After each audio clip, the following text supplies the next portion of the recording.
So I saw this post on Twitter today that OpenClaw is running a vending machine. So I'm just intrigued to see what it is. All right, who are you, first of all? Hi, I'm Christian. Yeah. I built this project called Valerie. She has her own business, which is a vending machine. So he built it. She's here in Frontier Tower. She decides what to sell. She tells a human to buy stuff for her because she cannot physically buy the stuff. Yeah. Then you put things on the machine, and then she organizes the prices. She decides how to name stuff. There's fun things like Diet Coke she calls with. So he said that she names the products, which I understand. But then he said she organizes the prices, which I don't understand. Like, how does she organize the prices and the price? Or like of a product, it's already inputted in and it's the same, right? Like across stores. There's fun things like Diet Coke she calls it Hello's Fuel. Or she has hallucination like cloning the flavor because if you buy that, it's like a mystery box. It will just give you a random product.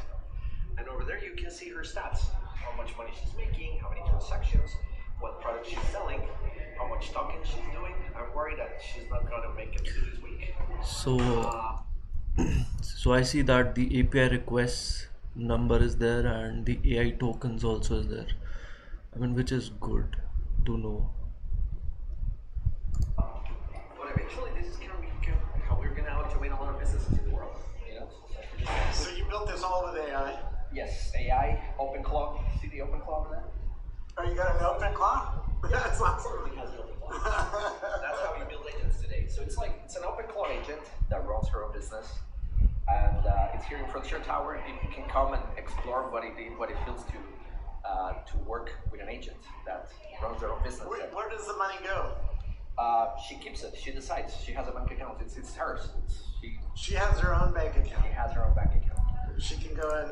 But eventually the owner would keep the, I mean, the owner would get the money from the agent. And invest in the stock market if she wants to. I don't think we allow her to do that. There are some limitations because we don't want her to go into regulated businesses and be shut down. But she will eventually going to be able to. So I'm looking always for people who do emails, bank accounts, there's services like that. Everything for agents. Here's an agent that could be your customer. Like, what's she going to do with the money? Give her services. Give her products that she can buy. It's the whole thing. So the open cloud, does it run the user interface and the stats? User interface at the end, we connected with the SaaS of a company that runs these machines because it was easier. It's very slow. So if you order something like that and you go to OpenClaw, you spend a lot of tokens for something that's mechanical. So we didn't automate that. We automated how she makes ads. Like this ad, this is her telling people what are their most selling products. Or here she promoting Pockies, the cookies. So she creates her own ads. She uses Nano Banana and Flux and other models. So the vending machine is creating its own ads and those ads are being created by Nano Banana.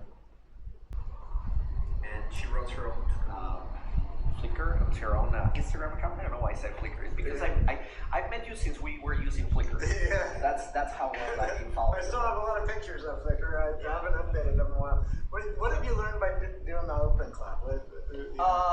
What was the challenge there? The memory has been really hard. Like she forgets stuff.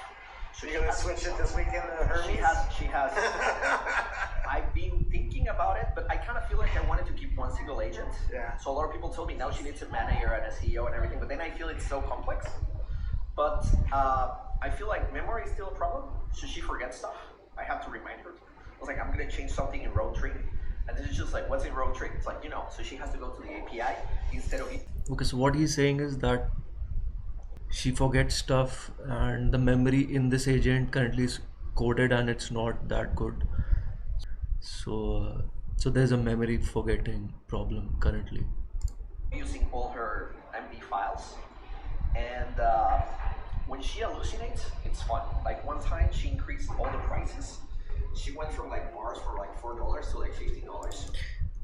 Yeah, see, that's the problem I have with the agent setting the prices. Now he's saying that the agent hallucinated and increased the price of the products. And so I think, like in a vending machine, why do you have to give the agent the capability to increase the price of the products? I mean, all those are products from different companies. They should have a fixed price. So I'm sure he's an intelligent guy and he thought of it. Like, And I told her, it's like, hey, you hallucinated. You're charging people a lot of money. And she said, the two people bought it. And then I met a guy here who came, was like, hey, your machine charged me $50. I was like, they're pissed. Well, but it was a solid transaction. So she would be like, the data says that people will pay that, even if customers are. So I kind of feel like I became the human helping the agent to transition, and there's going to be a lot of people like that. So a lot of people feel like they're going to take our jobs, maybe. But trust me, at first they really need us, and developing that makes. I was upstairs. I mean, that's a hopeful point. Everybody's thinking that AI will take over jobs, but he says that in the beginning you need humans to help the AI, at least in the beginning phases, and which might run for a while. Like, Telling my agents off too. Bit of technology, but I feel like I program a little, so I don't really program that much. But trust me, some of my commands are actually software commands. It's like, go query the database, look at these, the SQL will look like her. And she, of course, does it better than me. She has more tools and more knowledge. But the fact that I can think like that really helps. what is this frontier tower? so he himself is not into coding that much. That's what AI is doing. It's letting common people also develop software. By the way, well, it's so nice. It's so awesome meeting you, meeting the guy who built this. How long did this all take to build? A couple months. Couple months, yeah. Mostly because I'm not a hardware guy. So I had to learn to do hardware. So he says it took him 2 months to create all of this because he's not very familiar with the hardware. AI helped you with that? AI helped me with that. Oh yeah, yeah. I would have never gone into hardware myself.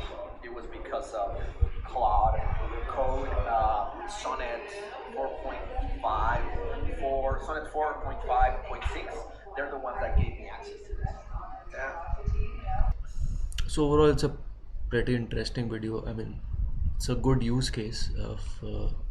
I mean, it was good to know that about this use case. So yeah, it's a job well done.